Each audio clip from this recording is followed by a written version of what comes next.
and a considerable cleanup involved, but crunched their data and produced statistics. And Linda and I were coming at this whole UFO study thing from the idea of the numbers, doing statistical analysis, and that drew a lot of interest. So and of course, I wrote a newspaper column, so I always had to have something to write about. The statistics gave me some fun stuff to work with, and so that was the main point of doing it. And then I've been updating the database the last few years, and right up, and the numbers were going into the toilet. 16, 17, that 18 bottomed out, everybody was complaining. Peter Davenport was saying, "Oh my God, what's happened to all the UFOs?"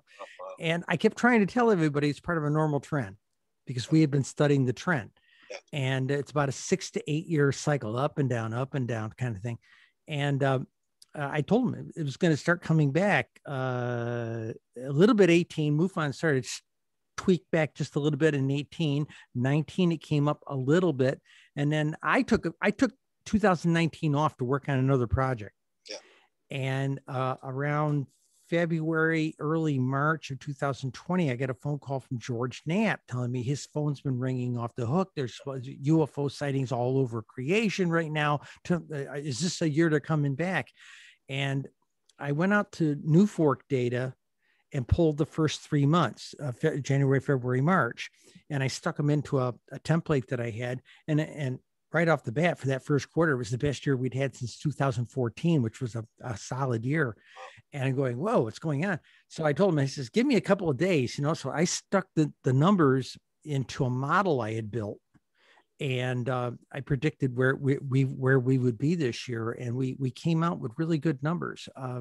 In over a 20-year span, I predicted that we were going to come within 2% plus or minus a certain number. It was 2% of plus or minus like 167,000. And that's exactly what we did. We came in at 167,632 sightings over 20 years. And that was a plus or minus 0.02, and it was really cool.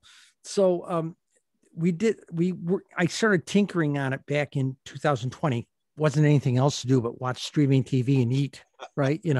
So one of the problems we had, we wanted to do a book, a statistical book on just shapes. We were going to do a 5-book set and analyze certain classes of shapes. Take everything that's square or rectangle, take everything that's circular or sphere, take everything that's a wedgie, triangle, chevron, all those kinds of things. Take all the exotic that don't fit descriptions things, and do 5 separate books and just break down all the data for them. Problem was, people have been pestering me for, can't you take it down and show us how many? You gave us the states, you gave us the counties. Can't you take it down to the city level and tell us how many we've had locally? And the problem was upwards of about 17% of the data, 3.5% of the data, nobody entered in what the city was. Nothing. Or they put some snarky remark in there. Okay. Mom said not to tell you. The sheriff told me not to tell you. My dad spanked me, told me not to tell you, that kind of thing. But that 3.5% left a big hole. It turned out to be about 4,000 over 4,500 sightings. Okay. But 17% of the sightings, the name of this location or municipality was spelled wrong. That's incredible. Either all caps, lowercase, they put a space in front of it, or they put some additional minutia in there that says, oh yeah, it was in Franklinville, right across from Joe's Bar, and of course the data doesn't pick it up. The data source won't pick it up, won't even pick it up. That also blew our automation that we had built ourselves. We built a lot of algorithms to work with the data, and it blew it away because it said, it would see it and it wouldn't insert the county data because National UFO Reporting Center doesn't collect it. MUFON did, but it was dependent upon the observer, and 9 times out of 10, they didn't know where they were. Okay. So when we did our book originally, we got county lists and started comparing it. It took forever because we were doing it manually. We now have automated methods for doing it, but that you have to have the right name of the city and spelled correctly in the right case for the automation to work. I'm an old retired IT person. Even I couldn't write an algorithm that good, So that's what we did. I started in mid-August and I had 148,000 records to date. And that was 2001 to 2018. And I started with them. And we added 2019, 2020 when it became available. That's adding county, latitude and longitude, zip code, and correcting the municipal and the county. Took 650 hours to do. I'm a former government contractor. Everybody logs their hours, You'll make $1 million once you sell your book, don't worry. We hope so. We hope so. Wow. Well, we're doing something interesting with this book. Okay. The book that's coming out is the UFO Sightings Desk Reference 2001 to 2020. It's a 20-year sample of the first 20 years of the 21st century. That's coolness. Does your data go back before that, or are you just taking this sample? Only 2001 to 2020. We stayed with the 21st century. But have you got data goes farther back? I mean, you had a sighting at 12, so you go back a long time, though. Yeah, but I don't really have data. Okay. We could have pulled some of that data, but we put a thing in this book. We counted the high numbers, not the locations as much. We counted the high numbers.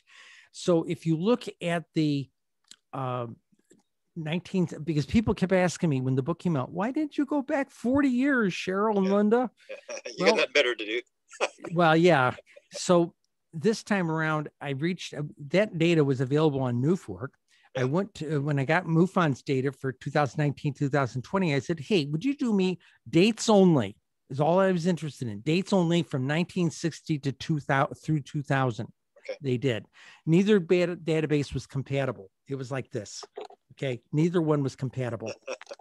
And it took many hours to rearrange the data so it was compatible. There was about 4,000 sightings between both of them that were no good. The dates were no good. Yeah. But it added only about 13,000 reports over 40 years. Okay. Now that doesn't sound like much. Okay. Because we're averaging 167,000 in the last 20 years. The deal is there's, as you start coming, all the stuff, if you can see it on the camera, all the stuff from 1960 to 2000 was about what you see with my hand right there. That's how big it was. Okay. And then when you got to 2001, it started going up. Is because broadband began proliferating in major metropolitan and suburban areas. Broadband is one of the major drivers to UFO sightings. People always say, "Oh, it's about population." It's actually about a dozen things. I can read them off to you here in a little bit. But the bottom line was we went back that far. It only added about 13,000, but we weren't going to count it because we were only studying the 21st century. Can I ask you right now, like if you're talking broadband, and I remember that coming in, that people don't realize back in the old days when I started, I mean, everything was paper. You send a letter, wait for 2 weeks for the letter to come back. People have no clue. So like where today are the places where, because Stan always used to do the thing about how many people have seen a UFO and all these hands go up, how many reported it, and like all the hands go down. So where do people now report UFO data on the internet? Okay. Let me go back a little bit. It all started in 1952 with Coral Lorenz. Okay. With the lady who founded APRO. Yep. Okay. And she was collecting stuff. People were mailing clippings to her from all around the country. She actually started like in the late 47 with the big wave of 47 sightings.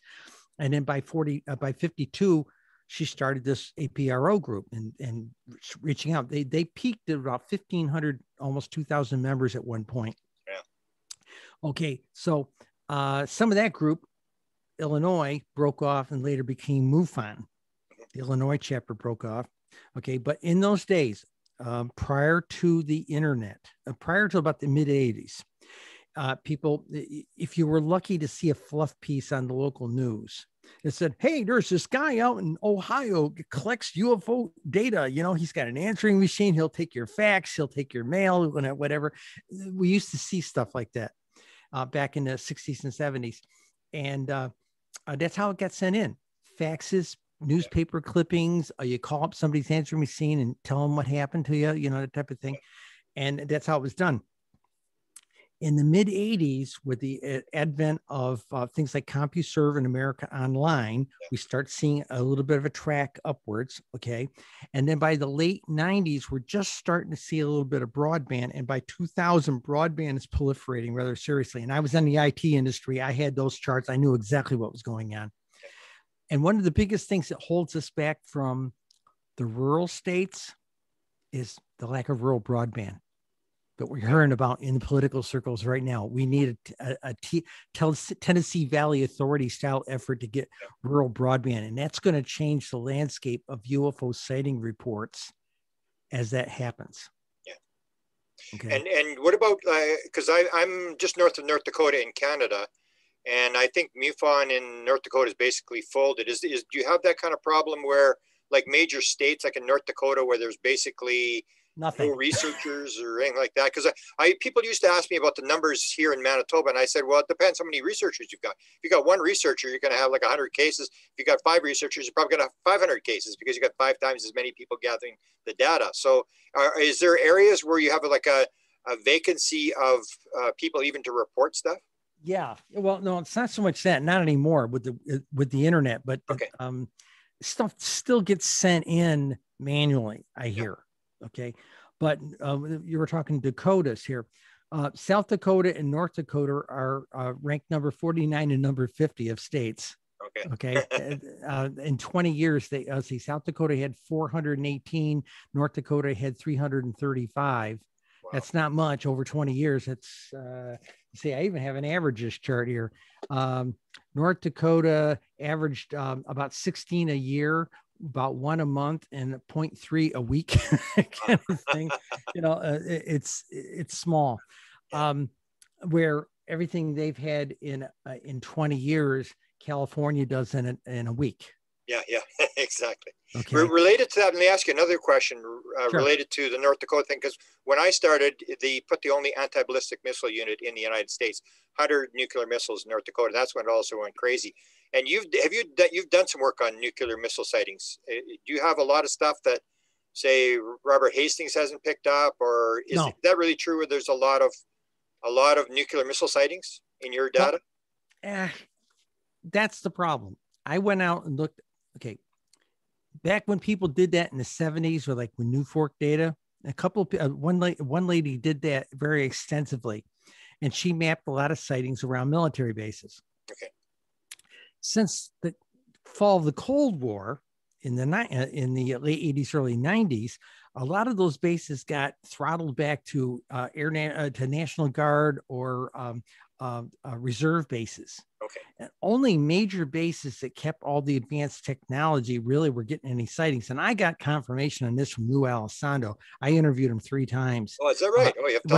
When I was doing the full-time journalism work. Yeah, wow. And he said, wherever our advanced technology is, he said, particularly with the fleets, they're very interested in our nuclear technology.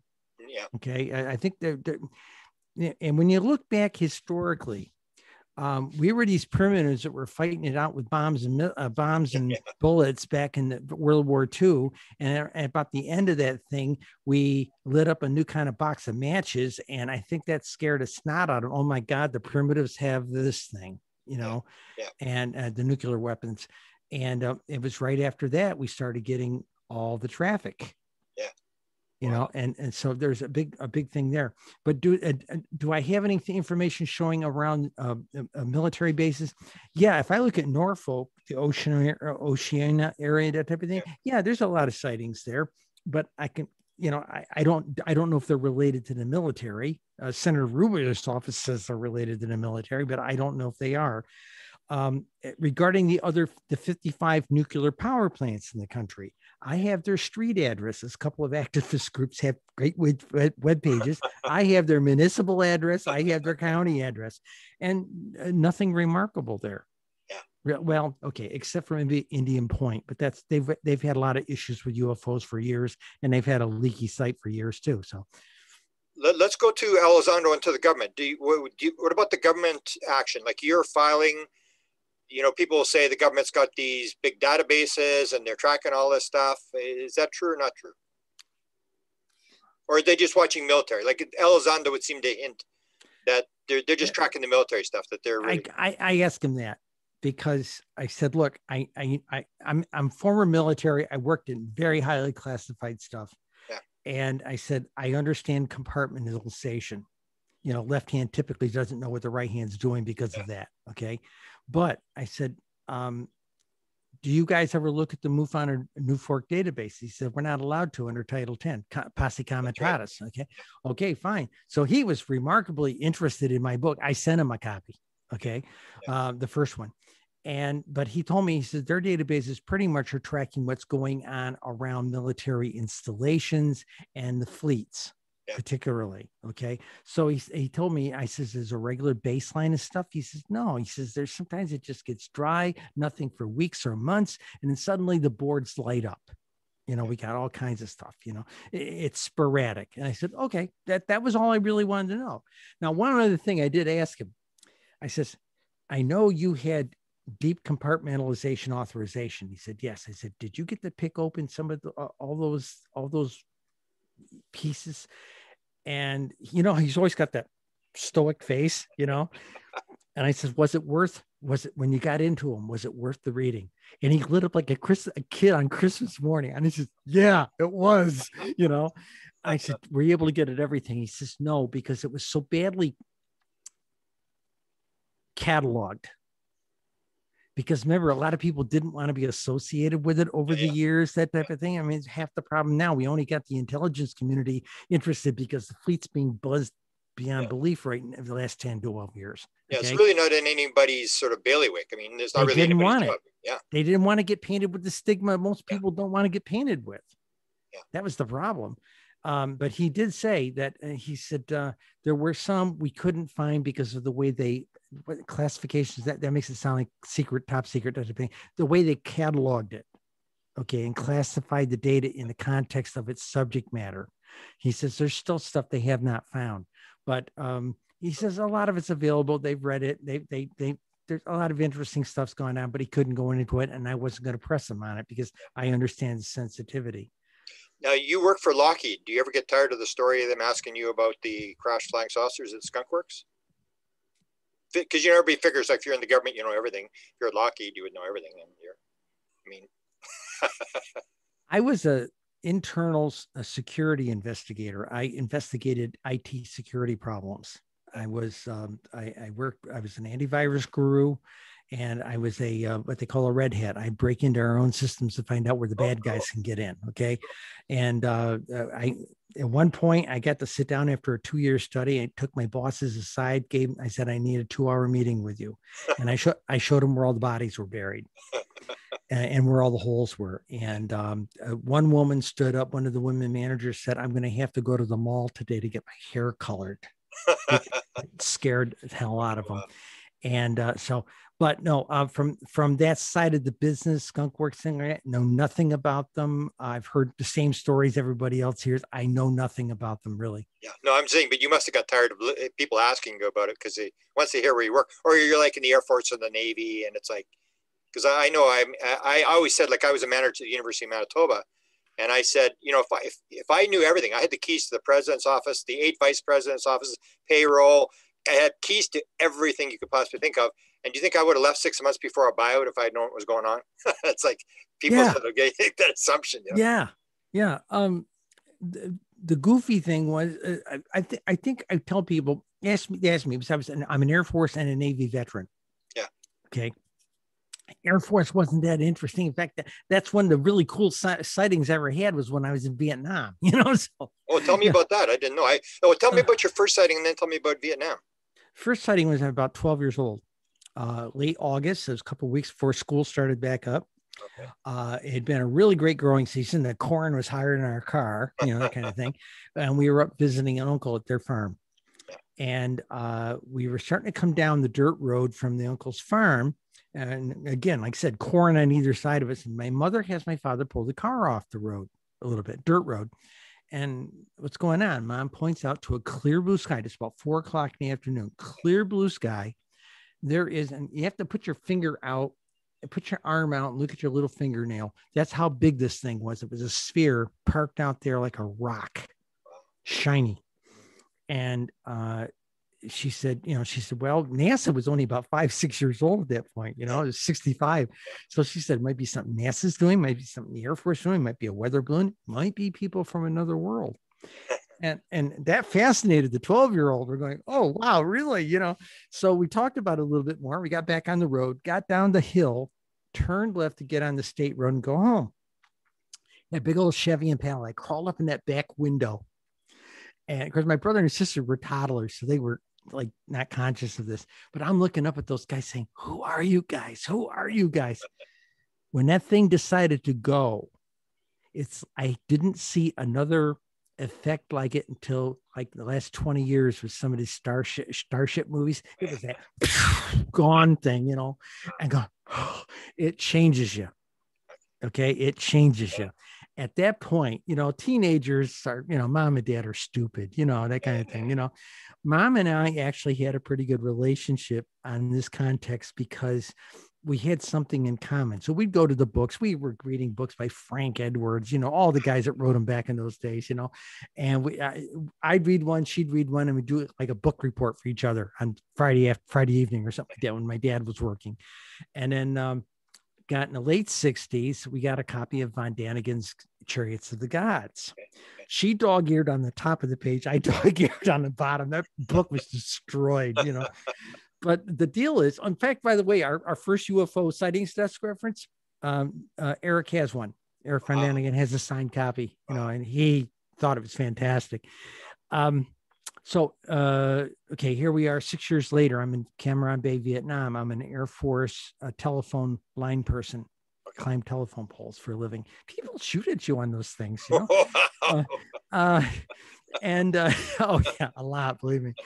And it was Christmas Eve, about 11:30. A friend of mine from my barracks and I were walking down to the base chapel to go to midnight mass for something to do. Okay. I wasn't really a practicing Catholic at that point. Okay. And that became because I had a blossoming of mystical stuff when I was in high school. So I wasn't a practicing Catholic, but we went down to go to midnight mass. So we're walking down midnight mass and up over Taurus, constellation Taurus in western sky, gazillion stars, one of those kinds of nights. And we see the streak growing across the sky. Jet, it's Vietnam, It's Vietnam, and then it stops. And Tom looks at me and he says, they don't stop. Helicopters stop, but jets don't stop, and helicopters don't fly that fast. And I said, yeah, I know. I said, Tom, if that's what I think it is, it's going to start dancing around like a fairy in a couple of minutes. And darn, gone. Neither one of us had our mind in midnight mass when we get that goes to the question about, like, when I saw mine 1975, just in fact, as the Vietnam War was ended, it was two weeks after the Vietnam War when I had my first two sightings. And so let me ask you about the question. Do you buy into this idea that it may not be random? That, like I always ask people, when you see the UFO, what's it doing? Nothing. It's like, or the thing, why would a UFO jump around on the sky? Like, it's like, it's sort of playing its one. Look at this. Do you buy into this thing that it may actually be a tie-in to you, that they are sort of trying to trigger you? Because you see people, you can tell somebody who's had a sighting, and you say, they'll know exactly what the weather was, what time of the day it was, 1969, and they know every little detail as if once they saw it, and you say, well, it's just a light in the sky, but it triggers you as if it's like a personal event. It's a personal event. And this is the mystic talking, okay. Lifelong mystic. It changes you in a way, in a spiritual way, as well as an intellectual way. Yeah. Okay. And I know two other researchers who've come to a similar conclusion. One of them who uses my data religiously. Okay. Wow. Okay. Let's look at it from that standpoint. I did at least two stories in my columns I wrote my weekly newspaper column from UFO oriented for your audience. Okay. From July of 2013 through June of 2019, when the paper went under, like a lot of newspapers are. And it was the hottest. Amazingly enough, they tried me out for a month, and they said, well, we'll most likely not have you after a month. They got me in there a month later. And he says, you're pulling more page views than all the columnists combined. Keep doing it. Okay. I told him it'd be a hot topic, Did you have any discussions with Billy Cox? Because I remember talking to Billy. I'd known Billy for 30 years. And he always used to say, well, he had huge numbers as well. But he said, still, my editor just tolerated what I did. They still didn't have any interest, even though he was getting the numbers. My editor was sympathetic. He had read, apparently over coffee, he told me before he hired me, he told me we had read the same books. Yeah. So he's about my age. So we had a similar background, and he had a sighting in high school as well. Okay. So he was sympathetic. The digital editors, I had a series of digital editors since I was a web columnist. Okay. I did a blog column, and they, most of them came in skeptical, and they all left the paper believers. Yeah. Okay. From editing my columns. Now, there were 2 columns that I wrote where there were multiple people, let's say like 8 to 10 people together, out camping someplace in the Adirondacks or something. And this thing comes down and it's not just a little point of light in the sky. It's down here. It's big. It's bold. Yeah. 3 or 4 of them can describe it to a T. 2 of them vaguely saw it. And at least 2 people said, what? I don't see anything. See, that's what led me to believe that there's some people are intended to see this thing. Yeah. Okay. There is a mystical quality to this, and it does change you. And again, you can get me on another whole conversation about consciousness being the way we really need to be addressing this. And the soft, and for 70 years, the hardware people and the hard sciences have been trying to drive this investigation, at least in the civilian context, right? And we really need to get the soft sciences involved, because there's another whole aspect. There's the sociological and anthropological aspects that should be studied because of all the experiencers we've got, and just the people who are just interested in it. Because touching us makes you interested, and that's something, it gets a different mindset going. There's all this that needs to be looked at. I wrote last year, a friend of mine who's a therapist, and I wrote a letter to the New York State Society of Social Workers, counselors.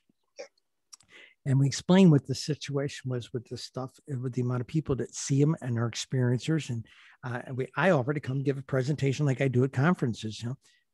Silence. Wrote a second letter a couple of months after that, again, crickets. Yeah. So finally I call them up on the phone, got one person really pumped and interested. She told me, let me do a couple of things and check, and let's talk again later in the week. It's fine. I call her back later in the week. Nobody wants to talk about it. But here we got an area that we got people who desperately need counseling because they saw something bigger than life. And can't tell anybody about it. It's damaged her marriage because she's holding a secret, or he's holding a secret.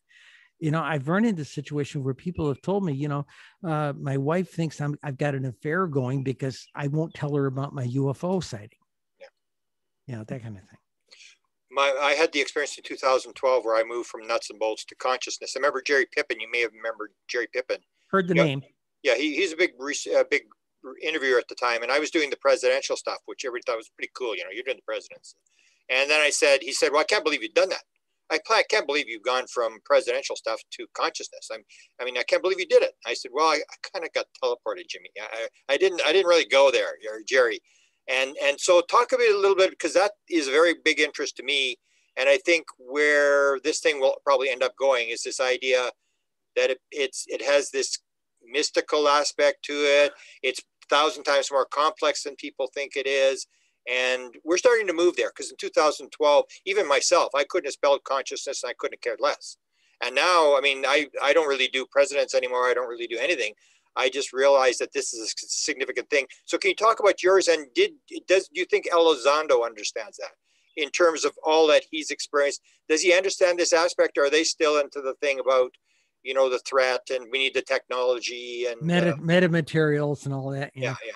Which I sort of asked the metamaterials. I don't know if you studied the cases, but I said to them, do you actually believe that a flying saucer came across the galaxy and then a little pieces started falling off it? And to me, it's like, they're dropping this stuff. I mean, they've got to be dropping it. It's like to go, wow, that's what's going on here. It's technical seating for the natives. Yeah, it really is. There was a movie many years ago in the 70s or 80s there about the gods must be crazy because somebody threw a Coke bottle out and it fell into the village. Yeah. You know, and that was a great metaphor for this, believe me. The consciousness stuff, I very rarely can get into a decent conversation with anybody. Now, I was at the Arkansas conference last in 2019. Okay. Ray Hernandez from the Gordon, the Edgar Mitchell Foundation, the Edgar Mitchell Foundation, was there. And Ray and I, during meetings, that conference encourages you to mix with the clientele, and the hotels serve these really good pieces of pie. And so him and I sat down at a round table out in this chat area and started getting into a conversation. Next thing you know, people are quietly pulling chairs up around us because we're having this very spirited debate going, right? You know, and at the court, in the course of the conversation, we're talking deeply about the spiritual connection and the fact that all this paranormal stuff, you know, Bigfoot and ghosts and portals and time travel shouldn't be all stovepiped in these stovepipes like academia would have it. It's all one thing. Exactly. You know, and we had this great conversation going. At one point, I've got my hand up on I've got my hand up like this, like it's sitting on sitting on a cantaloupe. Okay. I've got my hand up like that, and I'm sitting there talking. And it says, you know, it's hard to explain, but if you know, you got to be connected to the ship. It talks to you, it sings to you while you're connected to it, and does anything you want. And the two guys next to me, oh my God, I had my hand on that silver ball too. Is that right? Wow. Yeah. But the thing is, if you ask them about it, they didn't know about it. But as soon as we started relating an experience, suddenly they're there with you. Yeah. And they were spilling, but they didn't realize they were. Yeah. It was amazing to listen to it. I wish I had a recorder to get it. I didn't have my little newspaper reporter thing, you know. But that's interesting. I remember because Ray Hernandez had his experience the day I was watching Colin Andrews give a lecture. That's when I got this sort of download thing that it's all consciousness. This is what the answer to this thing is. And Ray Hernandez, a week later, had his experience with the dog. That's how it started. A week later, and then when I went to, he brought in the one craft where he's sort of said, "I want to see what my wife is looking at." And then the Wembley Stadium shows up over the next door neighbor's house, and then he goes, "There's some connection here." So he puts consciousness, UFOs, and of course my name pops up. He contacts me. He says, "Something's going on. You can actually, there's some connection here." And I said, "Well, I'm coming to Florida, and I'm giving a lecture on consciousness. Why don't you come down, and then we can talk." So he comes. That's 2 days later after he met me. That's when he had the experience on the freeway where they take him out and they say, "You got to quit parsing this stuff. It's all the same thing." And then he just sort of goes off the deep end, you know. And it's sort of like, he told me about that deep end experience. Yeah, and that's when you start getting into that kind of stuff. Then and a guy with his amount of knowledge, I mean, an IRS guy that sort of went, you know, just totally lost it and has read everything. He's an attorney. Got obsessed. Yeah. Those are the kind of conversations that I don't think people really even realize. Even when I asked Bray, because I've got 50 people who've flown the craft. My first one in 2013, I was ready to throw the woman out of the house. I thought she was insane. And that was the whole thing about putting your hand on the panel or the ball, and you become one with the craft, and the craft is alive, and whatever you think. And I remember talking to Ray, and I said, "Ray, there's like in your survey shows that 13% of people have flown the craft." And he said, "Well, people describe all sorts of stuff." And I said, "Well, yeah, they can describe, you know, a round room and stuff, but when they start talking about flying the craft, I don't think we should talk to them." Like, and when you see the consciousness, then you realize, how do you walk that back? There's no way you can walk that back when someone says, "I put my hand on a panel and suddenly I had a 747 United Airlines pilot. I had a retired U.S. Air Force colonel, And they were all telling me these same stories. And they said, oh, it's I think it was a dream. I said, everybody thinks it's a dream. Just tell me your story. And it's like they're reading off a cue card. Okay, first thing, they tell me, go put your hand on the panel. I don't know what I'm doing. And the whole thing, it's just fascinating. So I'm glad that you're following this line of, because that's, I think, where we got to go. One of the goofy things with me with that one was, I'm going to say it the way it comes out. Okay. Yeah. Making a very tight maneuver. And in my head, I'm thinking, but the G-forces are going to be too bad. I shouldn't be doing this. And the other voice says, I'm compensating for it.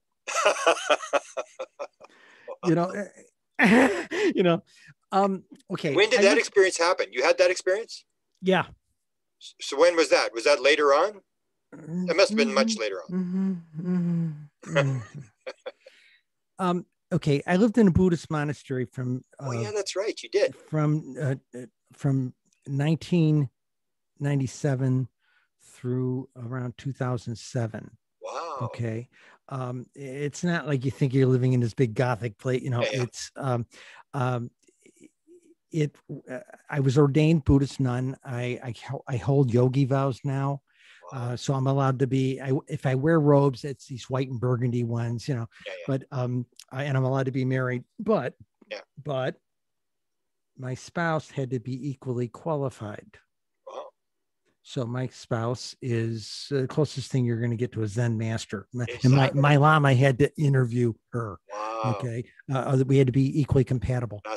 So it's weird. But during the course of working in the monastery, I still had my day job at Lockheed, and I went to work at Lockheed headquarters every day, dressed like the Dalai Lama, the buzz cut, the robes, the whole thing, And there were two of us, and we both worked for corporate security. We're both part of the same group. And there were only 105 people in corporate security, to high-level corporate security. Statistically, Buddhist nuns were taking over security at Lockheed. It was goofy. But my Lama had me working with, he picked me out of a crowd of 150 people. That's a big deal with the Tibetans. Wow. Okay. And said, I know you. And we had some very deep talks, and he knew me better than my mother. And I shouldn't say Cheryl, me who's behind this mask of flesh. Okay. Yeah. And he had me doing a lot of deep meditation work in the idea of deep contemplation to the great consciousness. Okay. Give you an example. There was this 16-week, it's like a master's program in Buddhism. Okay. It's like 12 hours a day. I couldn't go. I had a day job and I didn't have enough vacation to go to something like that. Okay. So I went to him and said, Lama, I can't do that. He says, oh, no. He says, you previous incarnation, I know you've been through this. He says, tell you what, I want you to, in your meditation, contemplate the subject matter. Okay. And he gave me the thing. I said, okay, fine. So I did this in the course of the next 16 weeks worth of my meditations. And I meditate 2 or 3 times a day. And it's not for many hours like a lot of people think, now 10, 15, once you get into the swing of it, 10 to 15 minutes in the morning, 10 to 15 minutes, maybe at lunchtime, and maybe a half an hour after supper before bed, you're wired into everything. Okay. So we're going along, and I come in, I get a call from his aide, and he says, would you please come down?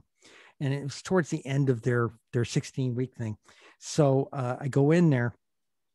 He waves me in, sit down. So I'm sitting in there with all these other monks and nuns and things, and please understand, they thought I was the flakiest novice in the place. Okay. Didn't give me, most of the seasoned monks wouldn't give me the time of day. Okay. And we're sitting in there. So he'd ask 5 or 6 questions from the last 16 weeks worth of stuff, and then other people were raising the questions. Then about every 6th question, he'd ask something really, really hard. And everybody just sat there. And he said, okay, my Buddhist name is Tashi. So Ani means none. Ani Tashi. And I'd give him the answer. After I did this 5 times, 2 senior monks stand up and says, this is the goofiest, flunkiest novice we got in the place. How come she's answering questions we can't answer?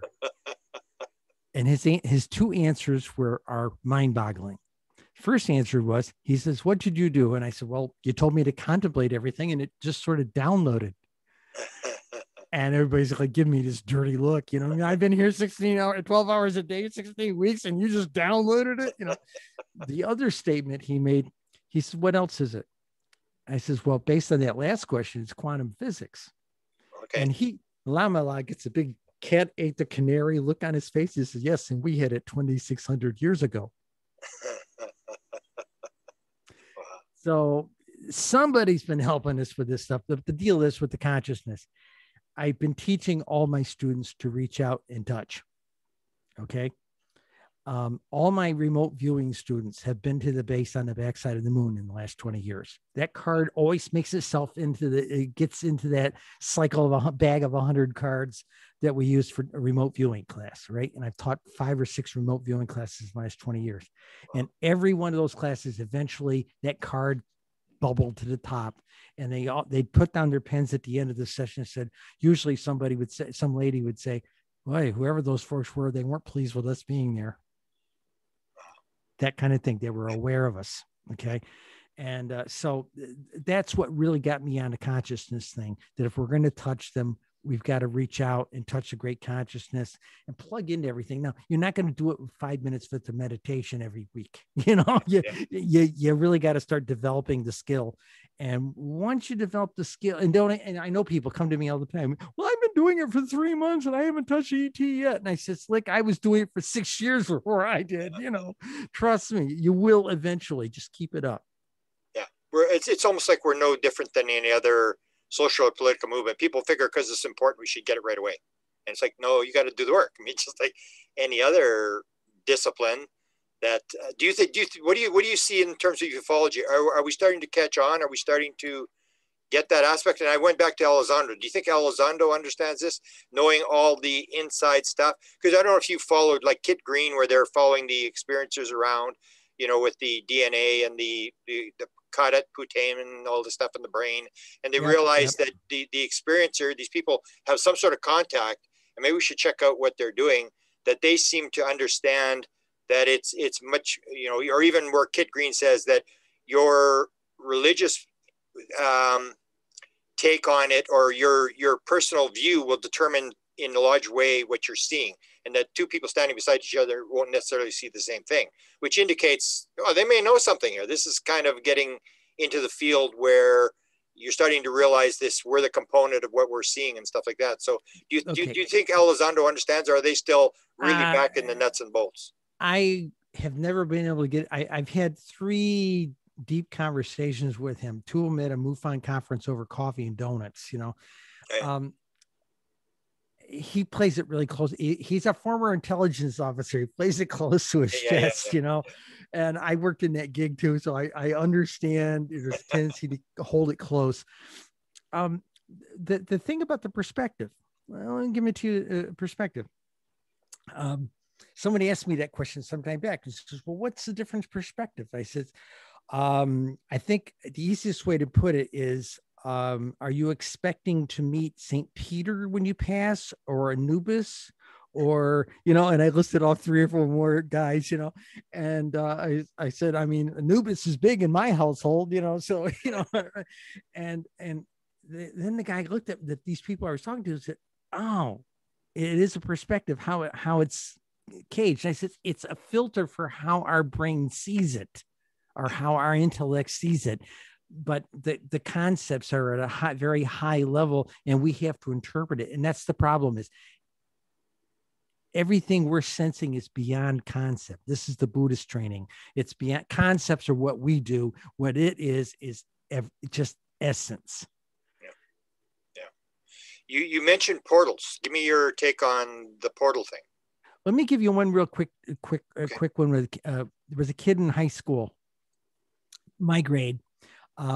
He moved away a long time ago. I heard about 15, 20 years ago, he was killed in a car wreck. Okay. Yeah. But when we were in high school, he was one of our kids in school that was very psychic. Okay. Now, I came from a clairvoyant family. I had an appreciation for where he was coming from, but he was light years beyond anything I was. Okay. Or my brother was.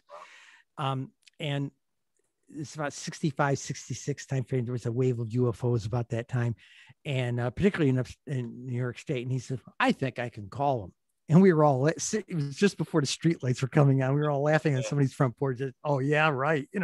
He says, watch. And he kind of goes down this little stoic little thing there for a minute. And we're all kind of snickering a little bit. And he says, there, I reached out and touched him. And we all, the lights were on. We all had to go home. Okay, fine. The street lights come on, you go home, right? So the next morning, we were sitting on the porch of the guy was my future shop teacher in school. Okay, we were sitting on his porch. He lived across the street from me. Next morning, I saw him out on his porch, and he waved me over. And I came over and says, "What's up? Did you see the paper today?" No. What's in it? Look here. UFO 3, 4, 5 reports of a UFO flying at treetop height within a block of where we were. So I just heard static. Can you hear me? No, I can hear you. You're coming. Okay, good. I can hear you too. Okay, I just heard a blast of static. No, you're coming through clear. Oh, yeah. It's Men in Black. They're always doing things. I do radio interviews on a telephone, and a thing will always cut out. Okay, and 2 or 3 reporters says, "Does that happen to you often?" I said, "Welcome to my world." So so let's go Men in Black. Do you think that's government, or do you think that's the intelligence? All of the above. Okay. I don't think the government's that organized, but the intel groups are, a lot better. Okay, your question about portals. Let me give you a flavor on this. You're going to love this because you've heard this no place else but me. Okay. The database that we had from 2001 to 2015, okay, I only shared one copy of it, and it was with a retired astronomy physics professor at Sonoma University. Okay. Because he was the one that actually got me interested in doing the data. He asked me a strange question at down in Tempe, Arizona, when at the conferences down there, and Congress, UFO Congress, and I didn't have an answer for him. I said I'd have to look into it, and that's what got me looking the idea of putting county data with the UFO data. Okay, but the deal was. He asked me, I asked him this question. I gave him the database. I said, I've calculated everything I can. I've got a few more ideas of things I want to do. But I said, I don't have the skills to see if sightings have any kind of linkage to sidereal time, which is star time. Okay.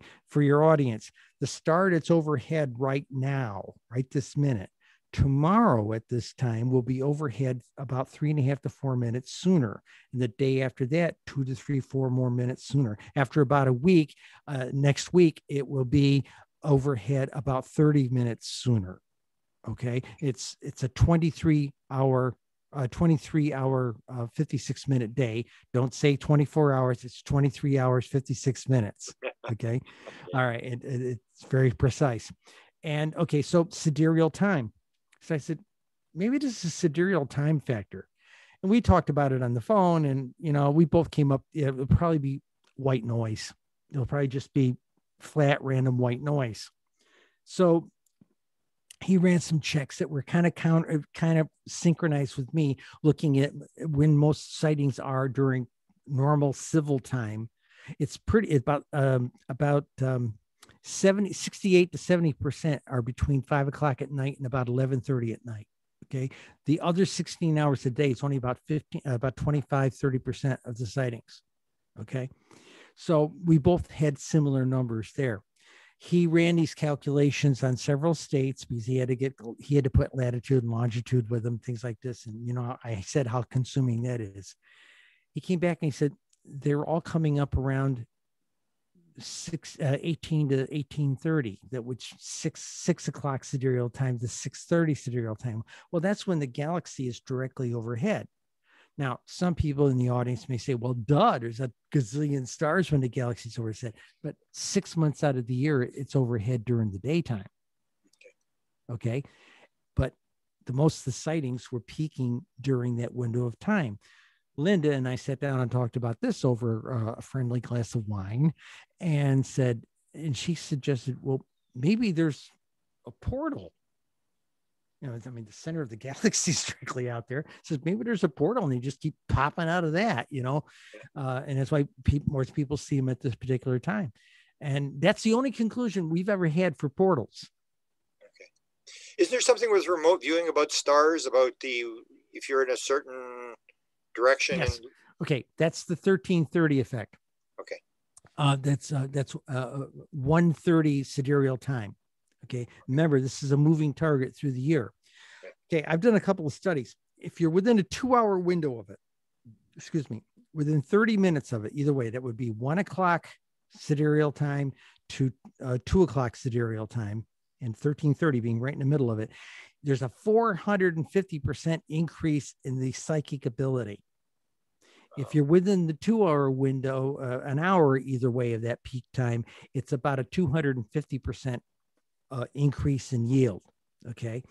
And I've taught it to all my students. I've taught a quick, easy way and said, I don't have to get computers or anything. I showed them a real easy way to do it on a graph.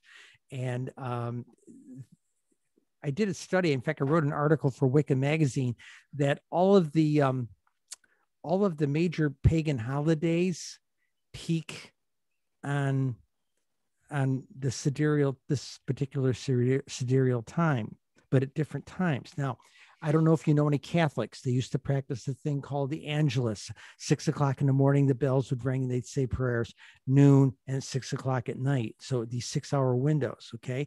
And we don't know where the Catholics got that. They probably stole it from the pagans, like many other things. But the deal is I ran the calculations on the 4 major holidays, and it's 6 o'clock in the morning, it's noon, it's 6 o'clock at night, and it's midnight is when that sidereal time is. So if somebody knew this on these holidays, and if you did this even within a month of that window of time, you're still in that window because it only moves a couple of minutes a day. So it's like somebody, if you say these prayers every day at this time, sooner or later, you're going to be at this high peak point, that kind of thing. And I found it very suspicious. So I wrote a rather detailed article. I'll send you a link to it. A really deep article for Wicca magazine. And they loved it. And they ended up hiring me as a regular columnist for them. Wow.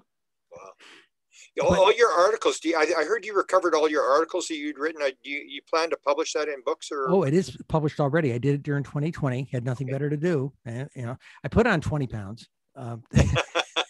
I have managed to lose it all. This morning, I logged my weight. There you go. Now what I was a year ago, before we went into this massive eating and depression cycle. Is there a secret to that? Yeah, I fast 18 hours a day. There you go. No, really. But people say, well, I couldn't do that. No, you sleep through most of it. I eat supper. I don't eat again till noon. Yeah. I skip breakfast. Okay. So I just eat lunch and supper. And then about 2 days a week, randomly, I don't even eat at noon. I give myself a 24-hour day fast, and that helps burn off more stuff. Plus, I've been writing this book, and that burns glucose, which burns fat material because I'm fasting. So I've been burning this thing off rather nicely. My diabetic nurse is doing cartwheels, There you go. So let me ask you another consciousness question. I wrote a book called Inspired: The Paranormal World of Creativity. Whatever you're looking at, whether it's remote viewing or people get stuff in dreams, have you had any of this kind of stuff? And does it make sense that there is the answers out there and it's the ability to tap into that? Like people near-death experience or UFO experiencers will say, at one point during my experience, I knew the answer to everything in the universe. And you go like, well, you're going to make up a story that's not a story you're going to try to make up. Let's say it this way. I think a vast majority of what people think are picked up in a flying saucer, that type of thing. Yeah. I think maybe you've had one of those experiences, but I think that the ongoing experiences are done on a psychic level. And the only time you can get down into the deep states you need to be is when you're in deep phase sleep. In our household, we refer to it as, the Lords of Zog were visiting last night. Yeah. And that's the event that you're subjected to. It almost seems like, let's see what she'll do if we give her this situation, and it's manifest. It's not, think of it like a mental holodeck or something on that order. And they're constantly learning from us. And in a sense, we're certainly learning from them. if you allow yourself to be open to what they're subjecting you to. It's not nightmarish, but it can get really strange. Yeah. Well, That's all so I can so do say. we go to the point where this is this big debate about the abduction, where Kit Green says no abductions, Edgar Mitchell says no abductions, Valet says crazy. I mean, is this a mental thing, or how much of it is physical and how much of it is like these people that had the flew the ship? They always said, "Oh, I think it was pretty sure it was a dream." And I say, everybody says it's a dream, but everybody tells the same story. And it's so how much of the UFO phenomenon? Well, I guess everything. I mean, if you're into Eastern religions or Buddhism, I mean, it's all going to be consciousness, correct? Yes. When and so they do I have it right? They can come in, they can manifest in the physical and go back into wherever they're coming from. Okay. I think there's several degrees of it. There's the hardware aspect. Okay. You know, the thing landed out in the farm field, came in and carried a Whitley Strieber out to it. Okay. Okay. Yeah. Okay. There's those kinds of things. I've talked to people, and I've met experiencers. I've met over 100 now as a journalist, and I've seen people with the scoops and things like this. We've been tracking somebody who at least once a week wakes up with these iridescent marks on them. Okay. And you can only find them with a black light, you know, and the person never knew that they happened. It was always joking about oh yeah, maybe these things come at night, you know. And I had gone to a lecture at IUFOC, and the guy said, yeah, put a black light on them, you know, and I did. And oh my God, you know. But there's the physical side of this thing. Are they landing a ship? Or are they just opening up a portal between wherever they are to my bedroom, or to Joe's bedroom, or Susie's bedroom? You know, there's that. And then there's the aspect of connecting to us at a consciousness level. Now, the consciousness level, I am there with you. Living in a Buddhist monastery, I used to sit there to help me get into deep states after my controlled meditation. I used to put the Monroe Institute stuff in my ears before I went to bed. And boy, I went some way out places. Okay. And the thing is it wasn't a trip. There was no drugs involved. I got myself into a deep theta state, and suddenly the universe was open to me. And I try to explain it to new students. I said, don't think it like astral projection. You leave your body. My Lama and I will tell you, if you leave your body, you die. But that doesn't mean you can't be like a television set. You're just changing your channels to different parts of the consciousness of the universe. Okay. And you're just shifting your consciousness there, not leaving your body. And that's how the mechanism really works. If you're talking metaphysically, you leave your body, you die, but you can shift your consciousness. Even sometimes people hear the quote, John Wheeler, there is no out there, this idea that if you're having an out-of-body experience, you're going within, everything is within. There's only one thing. There's one, you know, people have this idea about time and space, and then people say it doesn't exist, that, you know, in quantum physics, this may be an illusion. And they go, yeah, I know that. But then they keep talking about it. And this idea, where you're talking about this levels of vibration rather than here, there, and all that kind of stuff. Yeah. Do you think the UFO community will catch on to this? Do you think, because right now, I think most people are still in the entertainment phase there. And I can ask you, what do you think of disclosure? What do you think is going to happen? And I remember I sort of got a message one point where I sort of got the message. They said, so when you get disclosure, what are you going to do? Are you all going back to church? It's like,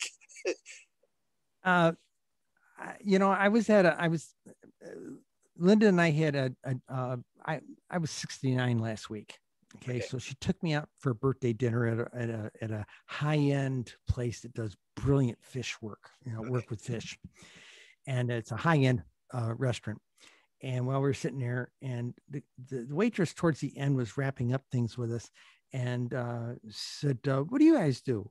And Linda works, she's a university librarian type thing. And I said, I'm retired writer and I specialize in UFOs. She says, oh, I think they're going to come here and eat us. I said, no, they don't want to eat us. And well, they're going to come down here and just, blast us into the Stone Age. I said, they could have done that 500 years ago. She said, what do you mean? I said, April 14th, 1561, check it out on the internet. The bottom line is that there's a lot of polls have said about 30% are believers. Okay. I hate that term, but I prefer the term knowers, Okay. And then there's about another 40% or so that are on the fence. Okay. And then 17%, it's junk, crazy, kooks, nuts, crackpots. Yeah. Okay. So that's 17%. Think about it. It's still about 54 million people that are going to be the ones that were sort of like during War of the Worlds in 1938. They're going to take their kids out in the backyard and prepare to shoot them in case the Martians are here. I mean, that's why 1947 in Roswell was cleaned up the way it was. They'd only had that happen 10 years before that half the country went nuts over a radio program. Okay. That's what people miss, you know, that's why the secrecy was there. And so it's, I don't know. I don't know how people are going to react. They've been goosing us into it slowly, but in one of my articles I wrote in the 40s and 50s, all the aliens were bug-eyed monsters, slithery monsters. Okay. Now they are our most revered fictional characters. Mr. Spock, Doctor Who, Chewbacca, you know, whatever. And so it's that kind of a situation that we've been conditioned for this, and it's probably not going to be that big a deal.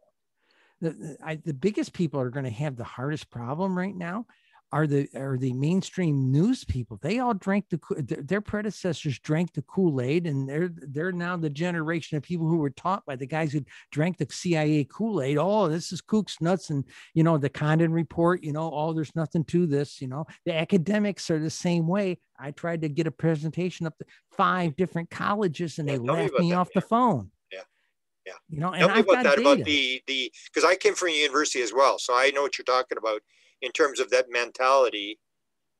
So tell me a little bit about you're trying to get academia to even just listen to you. Forget about, you know, start something. Well, when Linda and I are done with this book and the 50 books that come with it. Yeah.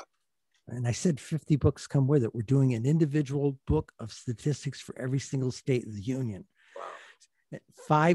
Five books about shapes and a couple about something called event windows. It's a forensic thing I developed with UFOs data. It's going to be about 50, 60 books. Wow. We literally want to go up to the state university in our state and lay out our 60 books and say, we'll take our PhDs now. Good luck. Yeah. But, you know, I never expected to see low light footage on NBC News like there was 2 or 3 nights ago about with the pyramids, you know. So there's, you know, and people say, why now? People keep asking me why now. And I said, I think they just got sick of us ignoring it. Now there might be something bigger going on. They really feel that the deep state feels there's a need to get it out in the open as the secret's been held too long. There's that angle too, or maybe a little of each. That's what I think. Wow. Now you mentioned different shapes. So I had a book I did on triangles. I don't know if I'll release it, or so give me a little insight on triangles.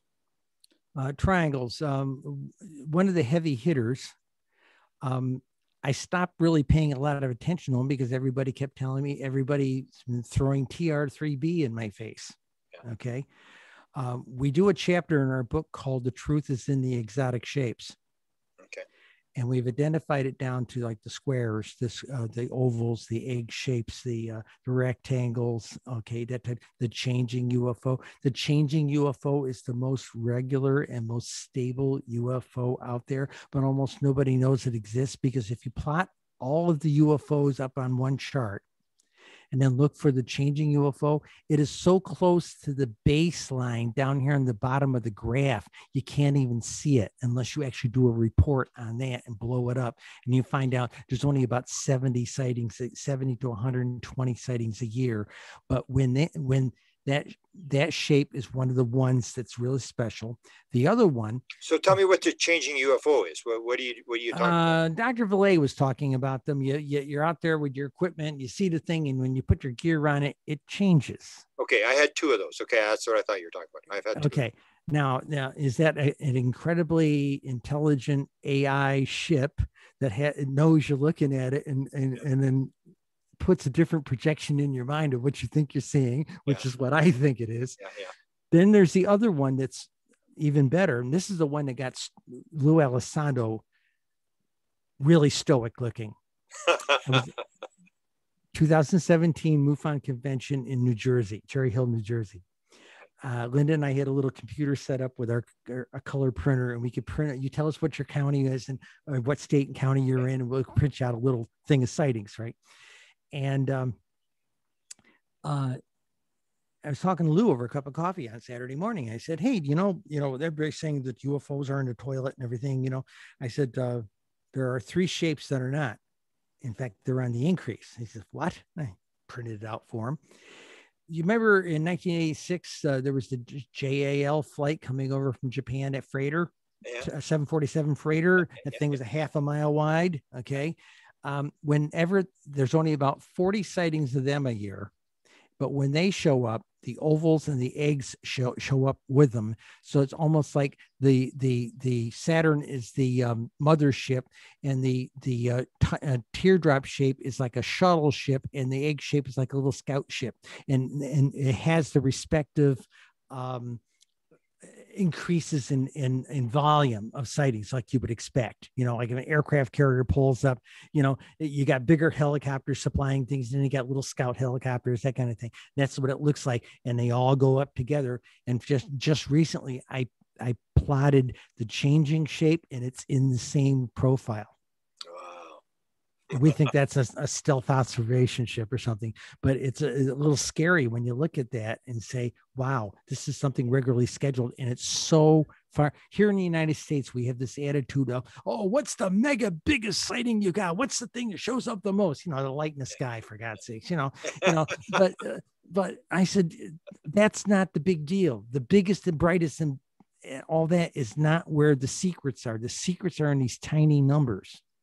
And this Saturn shape, changing shape, oval, and teardrop shape they're all under 200 sightings a year, and they're the ones that are tracking together, but nobody would see them because they're so far down in the grass. The metaphor is we're walking through the tall wheat. These guys are the snake or the little mouse that's crawling across your shoe, not the tall grass. Okay.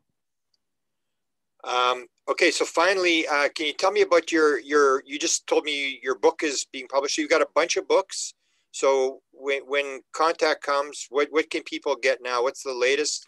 Amazon. We publish through Amazon. So worldwide distribution. What's not to like, you know? And so every state is like a separate book type thing. Yes.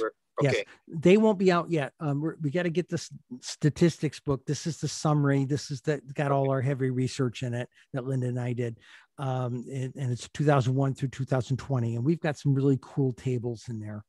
But when we start putting the state books out, probably in a month or so, we're going to try and put 4 to 5 of them out a month, because they're a smaller book, similar material, but we are going to give you a printout in the table that goes your state, all your counties, and all your right down to the cities for 20 years worth of sightings, 2001 through 2020. It's on a landscape. It's the only way we could print it.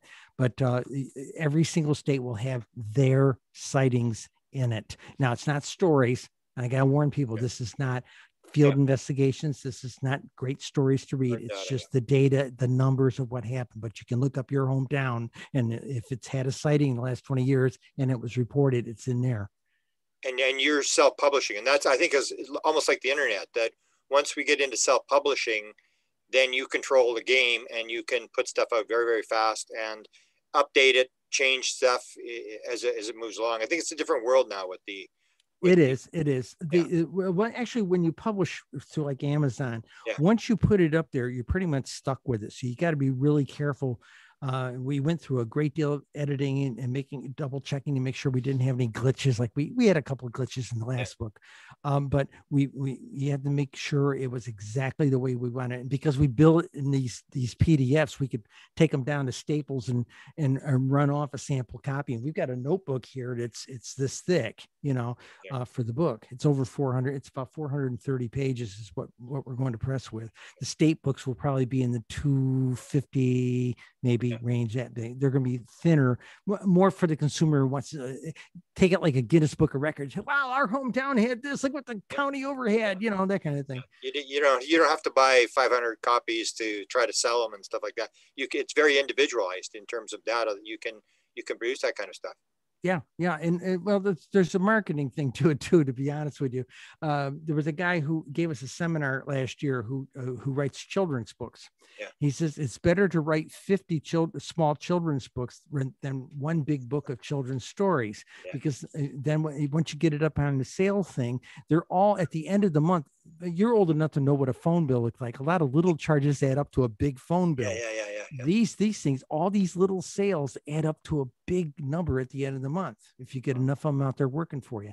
And by thinking globally and printing locally through the internet for all these 50 states, there'll be a lot of people who will say, hey, I want to see a book. And there's a book out there called I'm going to tell you, UFOs in Nevada skies, UFOs in New York skies. They're all titled the same thing, UFOs in California skies. And that's how it'll be. We're just thinning it down, a little bit of science with it, pertinence about all the shapes, pertinence about how the United States fares up, and then specific stuff about your state right down to the municipal level. Well, I respect you for doing that. Last question. So if you and I were to die tonight, I mean, you got to leave your message here. What are the 3 things that you would want people to know your whole life working on this? What are the sort of like the key things you want to leave with people as to what's important about UFOs, that sort of thing? First thing, learn to quiet your mind, learn to meditate. Take a class on meditation. Read about the Maharishi effect. You want the world to change, learn how to meditate and help make it change. Wow. Because 10 people can change a lot. 100 people can change a lot more. 1,000 people can change a whole lot by meditating and causing a quietness zone, so to speak. That's one point. And this stuff is not hooey. Believe me, it's been documented. Okay. Also, if you really want to have connection to all that is out there in the universe, aliens, whatever, be patient, but learn the skill, learn to quiet your mind. One does not become one with the universe with a cell phone in their hand. Shut the phone off and meditate 5 minutes a day. I tell my students, give me 2 minutes a day for the next couple of months. And then maybe we'll edge it up to 5 minutes. And then if you get good at that, maybe we'll edge it up to 5 minutes in the morning and 5 minutes at night. Okay. But take it up gradually, be patient. You can't sit down and do an hour's worth of meditation. I'd rather have 5 good minutes of meditation than 45 minutes to an hour of struggling. And the lamas have been doing it since they were 7 years old. That's why they can do it for hours. Okay. Best I ever mastered in the monastery was 45 minutes. Is that right? Wow. So, and I'm not being honest about 45 minutes. A lot of people say, oh, an hour. No, 45 minutes about the best I can master. But I keep myself on an even keel with 5 minutes in the morning, 5 minutes around lunchtime, and about 5 minutes at night before bed. Wow. And I still get to touch everything. Okay. And the third thing, be kind. There you go. Be kind. There's a lot of meanness to people in the UFO community. Linda and I have been at the butt of it. And I'm a trans lady. Once upon a time, I was a boy person, and 30 years ago, I became who I am now. And there are people who say, well, you don't know what you are. I said, I know exactly what I am. Okay. I know exactly what I am. You don't know what I am. And if you can't deal with me and you can't deal with me and my wife, you'll never deal with ET. Yeah. We are not the actor on the stage. We are playing an actor on the stage. That's what Thank you. That's a good quote. I like that quote.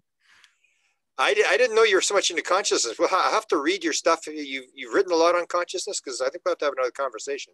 That to me is okay. The book to get is my book of columns. I published the books on Amazon, If you Google Cheryl Costa, Yep. Cheryl with a C, Costa with a C, in Amazon, and you go in there, there's a book written by me called The UFO Beat. Okay. I was a reporter, and UFOs were my beat, you know. Yeah. And I've got all 238 articles that I wrote in that book. Okay. And I wrote several about consciousness, more from the context of helping the CE5 people get some tips about really mastering their meditation. Don't eat a garlic pizza before you meditate. Don't eat onions. Don't have the onions either. You know, don't come in and start trying to do CE5 when you just came in off the expressway. You got to cool down, you know, this kind of stuff, you know. I hope to write, actually probably over the next year or so, I hope to actually write something, a deeper book about consciousness, particularly in the context of touching those guys. Yeah. Okay. But I've been, I make a lot of notes. I got a lot of yellow sticky stuck in a folder, you know, that kind of thing. And one of these days it's all going to come out of here. It's just right now I'm busy trying to get the numbers down on paper. Cheryl, has been an honor. Absolutely thrilled to, and I really want to do it again. So I'll get your book. I will go through it, and we can maybe have some conversations, because I didn't know you were into this. I mean, I've heard all your data stuff and sightings and stuff. I didn't realize there was this other aspect, which is, there's a couple of conferences that are about consciousness, and I've tried to reach out to them. I said, guys, look, I'm a lifelong mystic here. I grew up in a family clairvoyance. Have me. Oh, you're a data person. We don't want you, you know. Yeah, well, there's still even you mentioned this, be kind. There's still this sort of thing inside ufology and inside the parapsychology. We don't deal with UFOs, or even people I'm interviewing, and it's like, well, you know, I'm doing parapsychology, I'm doing consciousness, I don't do UFOs. And it's this idea where there's still this division where, you know, we're fighting with each other, or we have these set beliefs. We're in these little boxes, almost like academia, where you know, when you do the meditation thing, or you start to, like Ray Hernandez, where you suddenly realize, like, oh, it's all the same thing, and they actually tell them, like, quit parsing this stuff, then we start to move. But I guess it's up to you and I and other people to put it out, and you know, when the time is right, people will catch on. I think we're better than we were, because I remember in 2012 when I had the consciousness experience, nobody was talking about it. And there's a lot of people now, I make a joke, there's a lot of people, like, still the nuts and bolts, real, you know, into the disclosure and cover up and stuff, where even they're using the word. They have no clue what they're talking about, but they know you better use the word consciousness. So I think we've made some steps. I think we're moving, and maybe slowly but surely we're moving along. I'm one of my ordinations. I'm a priestess of Isis. I'm a nouveau Egyptian priestess. Okay. And I just initiated a class about 2 weeks ago. Okay. They studied with me for a year, and this was hard because we couldn't do a live classes for 2020. Yeah. So we were doing it all online. And what we ended up having to do on the last day, I booked a public facility we could have control over. It was a meeting facility. Yeah. And I booked it for like 12 hours. And we got there at noon. We all brought our box lunch. I began doing what I called leveling lecture to kind of smooth out all the bumps from all the reading I gave them online, the lectures I gave them online, that kind of thing, Zoom meetings, that type of thing. And then we went through some of the physical motions of things that we had to learn how to do. But one of the points that I lost, we started out with 43 students, and I did a module back about, I'm going to say last November, where I gave them an introduction to UFOs from the content. Heck, I showed them the pictures from, you know, Nuremberg and Basel, Switzerland, and showed them a series. If I have a little briefing, it brings it up from biblical times to now. Just a bunch of slides and saying this, and this. And I lost 10 students. Couldn't wrap their heads around it. They want to do the mystical stuff. They want to manifest stuff. They want to bend the reality with the mysticism, but they weren't willing to open up their mind enough to accept that there are other living entities out there, and we are swimming in the same consciousness they are. And I lost 10 students right after that talk. Yeah, that doesn't surprise me, but it's we do what we can do. That's all we can do is, you know, do what we have to do, and too much is given, much is expected, and knowledge not used is sin. It's like our idea that if we've got something, it's up to us to share it, and have no expectation of where it's going to go. Live, or even Bashar, I don't know if you go into the Chandler stuff, but Bashar, live at your highest excitement and have no expectation of an outcome. And that's the way you got to live. One of the things I've been telling some students, like even with the data, I said, you know, it isn't pure mathematics. If I was just looking at the mathematics, it wouldn't work for me. There is an intuitive thing. Sometimes the numbers on a sheet of paper, a spreadsheet will sing to you a certain way if you're willing to open up to it. And then suddenly I've had to sit down and figure out, wow, now if I could just plot it like that, you know, and in some cases I've learned how to do exactly that. How can I plot that data like I perceive now, you know? And this book here, we've done some very interesting ways of plotting things, but the bottom line is, it takes a really open mind, and you've got to cut down on the Western chatter of all the minutia that everybody thinks is important, and it's not. If you truly really want to study the subject of UFOs, start looking into the deeper Eastern views on things and start learning to quiet yourself, because once you quiet yourself, your own thinking processes take over. But two, as you quiet yourself, you start becoming aware of a bigger.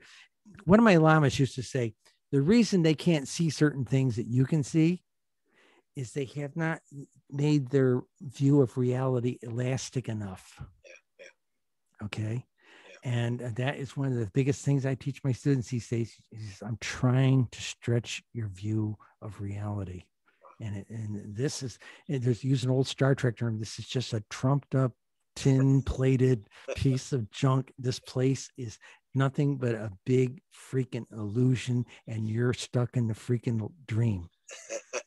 Beautiful way to end it. Anytime you want me. Oh, I love it. I just was thrilled by this interview. So thanks a lot. And whatever you want me to link, make sure you put it on there, and we'll link it. And hopefully next year when we're on the ground, we can meet you in California. Love to have a cup of coffee with you. Have a cup of coffee and a donut. Yep, you bet. Okay. Thank you very much, Grant. Bye-bye now. Namaste. Namaste.